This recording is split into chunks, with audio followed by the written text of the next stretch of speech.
नमस्कार, मैं अशोक कुमार पांडे और स्वागत है आपका द क्रेडिबल न्यूज पर। आजकल भारतीय जनता पार्टी के नेता और जितने भारतीय जनता पार्टी के एजेंट बाबा हैं वो हिंदुओं की जनसंख्या बढ़ाने पे लगे हुए हैं। सारे के सारे ज्ञान दे रहे हैं हिंदुओं को, इतने बच्चे पैदा करना चाहिए, इतने बच्चे पैदा करना चाहिए। मतलब मोहन भागवत जो आरएसएस के हेड हैं, जिन्होंने जिंदगी में एक बच्चा नहीं पैदा किया है, वो कहते हैं कम से कम 3 बच्चे पैदा करना चाहिए। नवनीत राणा के बारे में आप जानते ही हैं। नवनीत राणा महाराष्ट्र की पॉलिटिशियन है। पहले निर्दलीय लड़ी थी, जीत गई थी, फिर भारतीय जनता पार्टी से हार गई। सिनेमा वगैरह में भी काम किया है। उनका भी एक बयान आया कि कम से कम 3 बच्चे पैदा करना चाहिए या ज्यादा बच्चे पैदा करना चाहिए। मैंने तलाश की, नवनीत राणा की जानकारियां निकाली। ये लोग तो नेता हैं, ऑनलाइन सारी जानकारी है। पता चला कि अभी 39 साल की हैं और इनके 2 ही बच्चे हैं, एक लड़का और एक लड़की। हम 2, हमारे 2, अपने 2 बच्चे होंगे।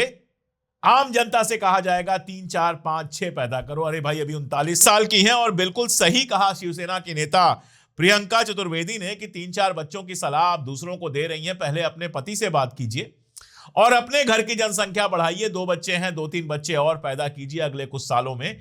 उसके बाद जनता को ज्ञान दीजिएगा। अब हिमंता जो असम के मुख्यमंत्री हैं, वो ज्ञान दे रहे हैं कि कम से कम 3 बच्चे पैदा करे हर हिंदू।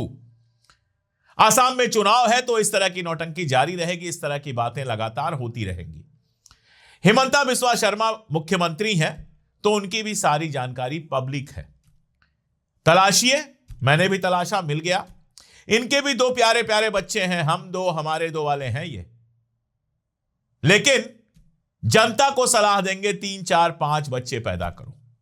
इसका उल्टा भी होता है और बहुत मजेदार होता है, जिससे समझ में आता है कि भारतीय जनता पार्टी के नेता हमेशा दोहरी बात करते हैं। गोरखपुर के सांसद और सिनेमा के कलाकार रहे हैं रवि किशन।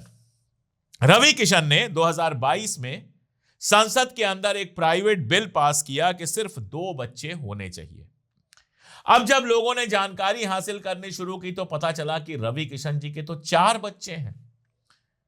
तो जिनके अपने 4 बच्चे हैं वो 2 बच्चे पैदा करने के लिए कह रहे हैं।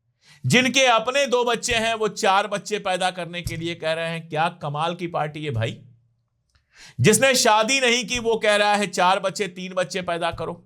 और जिसके 2 बच्चे हैं वो कह रहा है 4 पैदा करो।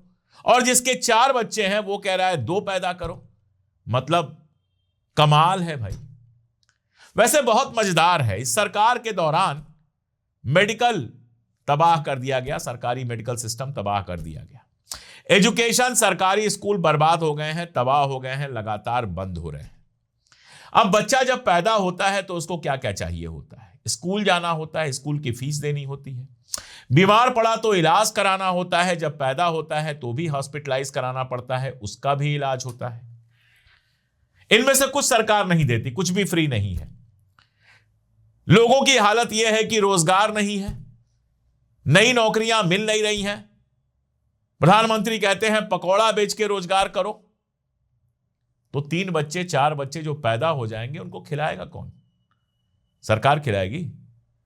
सरकार ना तो उनकी पढ़ाई का पैसा देगी, ना तो सरकार उनकी बीमारी पर कोई इलाज कराएगी, और ना ही सरकार उनके खाने पीने का पैसा देगी। 5 किलो अनाज का झोला पकड़ा देगी, लो जाओ और इसी में जिंदगी चलाओ। यूरोप में मेरे एक दोस्त रहते हैं, उनसे बात हो रही थी। जब मैं गया था उन्होंने टैक्स की रेट्स बताई तो मैंने कहा टैक्स तो यहां बहुत हाई है। उन्होंने कहा हाँ टैक्स हाई है, लेकिन देखिए सड़कें शानदार हैं, सस्ता है ट्रांसपोर्ट, एजुकेशन फ्री है, मेडिकल जिंदगी भर फ्री है, बुखार हो या कैंसर सबका इलाज फ्री है। तो फिर तनख्वाह से पैसे कट भी जाएं, टैक्स में चले भी जाएं तो कोई दिक्कत नहीं है, खर्चा ऐसे ही आधा हो जाता है। सोच के देखिए, अगर ट्रांसपोर्ट सस्ता हो जाए, अपनी गाड़ी से ना चलना पड़े आपको, अगर मेडिकल फ्री हो जाए पूरे परिवार का, अगर एजुकेशन फ्री हो जाए, तो फिर तो खर्चा हमारा आपका भी आधा हो गया। उसके अलावा जो सुविधाएं हैं पढ़ने वाले छात्रों से लेकर नौकरी करने वालों को, वो सब बात तो छोड़ दीजिए। अपने यहां क्या है? अपने यहां फीस भी आपको देनी है, मेडिकल का खर्चा भी आपको देना है, अनाज भी आपको देना है, बाइक भी देनी पड़ेगी, बच्चा बड़ा होगा या खुद तो कम से कम चलाते ही है, कार की ना हिम्मत हो तो कम से कम बाइक तो आदमी चलाएगा। पेट्रोल का दाम रोज बढ़ता जा रहा है। जो शहर का ट्रांसपोर्ट है उसका क्या हाल है आप जानते ही हैं। और सरकार क्या दे रही है, इंदौर में जहरीला पानी दे रही है, दिल्ली में जहरीली हवा दे रही है, देश भर में हवा जहरीली हो चुकी है, भयानक गंदगी दे रही है, टूटी हुई सड़कें दे रही है। ऐसे शानदार ब्रिज बन रहे हैं कि एक बारिश में टूट के बिखर जाते हैं, एकदम छर्रियां बाहर आ जाती हैं। यह सब आपको मिल रहा है, टैक्स तो यहां भी बहुत हाई है। यह सब सस्ता करने की बात कोई नहीं करेगा।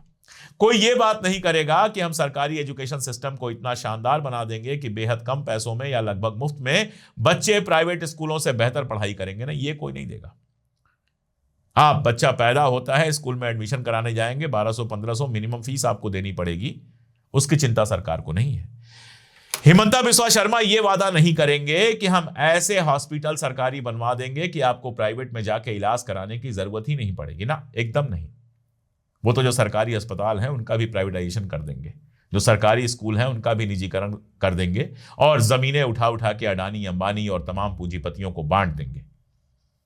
और आपसे कहेंगे आप बच्चे पैदा करो, ताकि उनके वोटर पैदा करो, उनको वोट देने वाले पैदा करो। आप उनके लिए सिर्फ वोट हैं, नैतिकता तो शून्य है। वरना जिसके अपने 4 बच्चे हैं वो 2 बच्चे का बिल नहीं ले आता, और उसके बाद ये नहीं कहता कि कांग्रेस बिल पहले लाती तो मैं रुक जाता, मेरे 4 बच्चे नहीं होते। भैया मेरी उम्र 51 साल हो गई और मेरे पिताजी ने उस जमाने में ही सिर्फ 2 बच्चे पैदा किए थे। हम 2, हमारे 2 हमारे यहां बहुत दिनों से चल रहा है, लेकिन तुम 4 बच्चे पैदा करते हो, उसके लिए भी कांग्रेस जिम्मेदार है। कमाल है। और जिसके 2 बच्चे हैं वो ज्ञान दे रहा है कि 4 बच्चे पैदा करो, 6 बच्चे पैदा करो, 3 बच्चे पैदा करो।